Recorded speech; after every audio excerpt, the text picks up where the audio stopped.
So it's very obvious. The actor's death has become the biggest political taboo in China right now. But here's the real question. Why would the CCP be so terrified of one actor's death? Because this isn't about Yu Menglong or Alan Yu. This case may involve political struggles at the very top. Now, online, all the names being whispered point back to Xi Jinping's circle.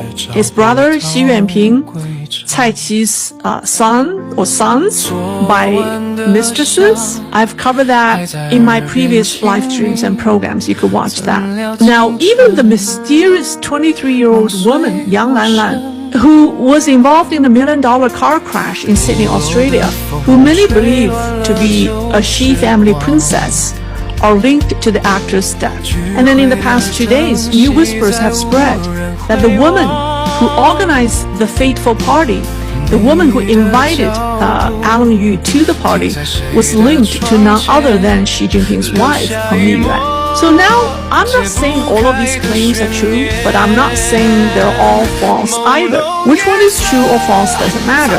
What's striking is that every single rumor points to Xi Jinping and his inner circle. Not a single one ties this case to his opponents like Zhang Youxia. And with the timing, right before the party plenum, the case has all the hallmarks of a behind-the-scenes struggle. Some even suspect the military has long been aware of Yu's persecution, that they recorded the entire process and are now deliberately leaking pieces to trap Xi Jinping and his followers. If true, that will be the end of Xi's career, period, and he will have to go down. So, like I showed you in my previous live streams, this case is very dark, and it isn't just about one actor's tragic death.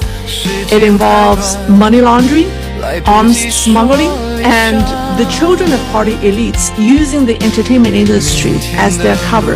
Chinese netizens discovered that Alan Yu had nearly 4 dozens of shell companies registered in his name. Some of them were listed as weaponry and arms businesses. And just before his death, his bank account suddenly saw a deposit of 20 billion yuan. Of course, this wasn't his money and he had no control. The elites were using his name as a front to launder their cash and make weapons.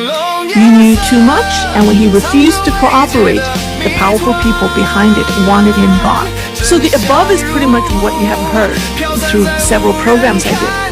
But here's what doesn't add up. On one hand, this case is so dark, it should have been buried in secrecy and high secrecy. On the other hand, we've seen an incredible amount of detail pour out.